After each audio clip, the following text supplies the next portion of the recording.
നടിയെ ആക്രമിച്ച കേസിൽ കുറ്റവിമുക്തനായതിനു ശേഷം നടൻ ദിലീപിന്റെ ആദ്യ പ്രതികരണം പുറത്തുവന്നിരിക്കുകയാണ്. കോടതി മുറിയിൽ നിന്ന് പുറത്തിറങ്ങിയ ദിലീപ് ആഞ്ഞടിച്ചത് പോലീസിനെതിരെയാണ്. തന്നെ കരുതിക്കൂട്ടി പോലീസും അതുപോലെ തന്നെ ജയിലിലുള്ള ചില ജയിൽ പുള്ളികളുമായിട്ട് ചേർന്ന് തന്നെ ഈ കേസിൽ കുടുക്കുകയായിരുന്നു എന്നാണ് ദിലീപ് പ്രതികരിച്ചിരിക്കുന്നത്. വളരെയധികം ഗദ്ഗത കണ്ഠനായിട്ടാണ് ദിലീപ് തന്റെ ആദ്യ പ്രതികരണം നടത്തിയിരിക്കുന്നത്.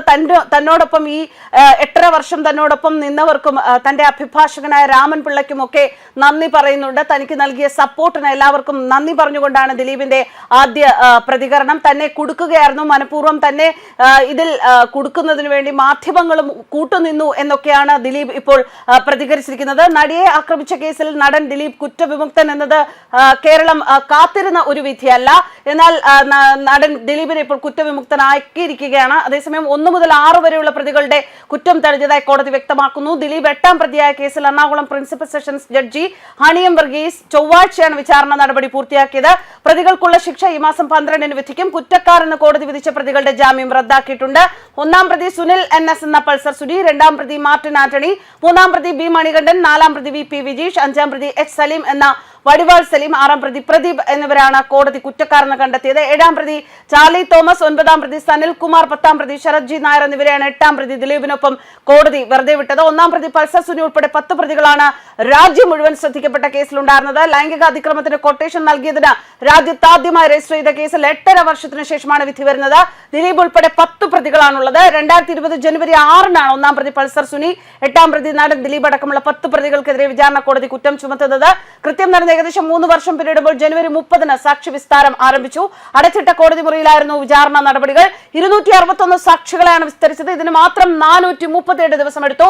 ചലച്ചിത്ര താരങ്ങളായ ഭാമ, സിദ്ദിഖ്, ഇടവേള ബാബു, ബിന്ദു പണിക്കർ തുടങ്ങി 28 സാക്ഷികൾ വിചാരണയ്ക്കിടെ മൊഴി മാറ്റിയ സംഭവം ഉണ്ടായിരുന്നു. 11 മാസത്തെ ഇടവേളയ്ക്ക് ശേഷം 2022 നവംബറിൽ വിചാരണ പുനരാരംഭിക്കുന്നു. ഇതിനിടെ വിചാരണ കോടതിയുടെ നടപടികളിൽ പ്രതിഷേധിച്ച് 2 സ്പെഷ്യൽ പബ്ലിക് പ്രോസിക്യൂട്ടർമാർ രാജിവെച്ചിരുന്നു. അതിജീവിതയുടെ അപേക്ഷ പരിഗണിച്ച അഡ്വക്കേറ്റ് വി അജകുമാറാണ് 3ാമത്തെ സ്പെഷ്യൽ പബ്ലിക് പ്രോസിക്യൂട്ടറായി ചുമതലയേറ്റത്. സാക്ഷി വിസ്താരം അങ്ങനെ അനന്തമായി നീണ്ടതോടെ വിചാരണ കോടതിയുടെ അപേക്ഷ പരിഗണിച്ച് സുപ്രീം കോടതി പലതവണ കാലാവധി നീട്ടി നൽകി. ക്രോസ് വിസ്താരത്തിന് ഏറ്റവും സമയമെടുത്തത് ദിലീപിന്റെ അഭിഭാഷകരായിരുന്നു. കേസിലെ അന്വേഷണ ഉദ്യോഗസ്ഥനായ ബൈജു പൗലോസിനെ 110 ദിവസത്തോളമാണ് വിസ്തരിച്ചത്. അതിൽ 87 ദിവസവും എടുത്തത് ദിലീപിന്റെ അഭിഭാഷകനാണ്. കേസിൽ ആദ്യ കുറ്റപത്രം സമർപ്പിക്കുമ്പോൾ ദിലീപ് പ്രതിയായിരുന്നില്ല. 6 മാസത്തിനു ശേഷം അനുബന്ധ കുറ്റപത്രം നൽകിയാണ് ദിലീപിനെ 8ാം പ്രതിയാക്കുന്നത്.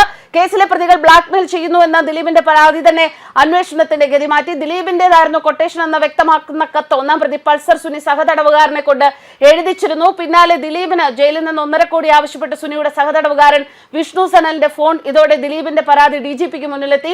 പരാതി എത്തി 2 മാസത്തിന് ശേഷം ജൂൺ 28-നാണ് ദിലീപും സുഹൃത്തായ നാദിർഷവും ചോദ്യമുനയിലായത്.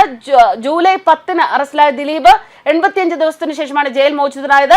കേസിലെ 1ാം പ്രതി പൾസർ സുനി നടിയെ പീഡിപ്പിക്കുന്ന ദൃശ്യങ്ങളുടെ പകർപ്പ് ദിലീപിന്റെ കൈവശമുണ്ടെന്നും ദിലീപും സുനിയും തമ്മിൽ അടുത്ത ബന്ധമുണ്ടെന്നും സംവിധായകൻ ബാലചന്ദ്രകുമാർ വെളിപ്പെടുത്തുന്നത് 2022 ജനുവരിയിലാണ്. ദിലീപിനെതിരെ അന്വേഷണം നടത്തിയ 5 പോലീസ് ഉദ്യോഗസ്ഥരെ അപായപ്പെടുത്താൻ ഗൂഢാലോചന നടന്നുവെന്നും സംവിധായകൻ ബാലചന്ദ്രകുമാർ വെളിപ്പെടുത്തിയിരുന്നു. അതിന് പിന്നാലെ വിചാരണ നിർത്തിവെച്ച കേസിൽ തുടരന്വേഷണം നടത്തി. തുടരന്വേഷണം പൂർത്തിയായപ്പോൾ അന്വേഷണ സംഘം കേസിൽ ദിലീപിന്റെ സുഹൃത്ത് ശരത്തിനെയും പ്രതി ചേർക്കുകയായിരുന്നു. എന്തായാലും ഇപ്പോൾ നടിയെ ആക്രമിക്കാൻ കൊട്ടേഷൻ കൊടുത്തു എന്ന കേസിൽ ഇപ്പോൾ വിധി വന്നിരിക്കുകയാണ്. ദിലീപ് കുറ്റവിമുക്തനായിരിക്കുകയാണ്. രാജ്യം മുഴുവൻ ഉറ്റുനോക്കിയ, കേരളം മുഴുവൻ ഉറ്റുനോക്കിയ ഒരു വിധി പ്രസ്താവമാണ് വെളിയിൽ വന്നിരിക്കുന്നത്. എങ്കിലും ഈ വിധി പ്രസ്താവത്തിനെതിരെ വ്യത്യസ്തമായ അഭിപ്രായങ്ങളാണ് ഉയർന്നത്.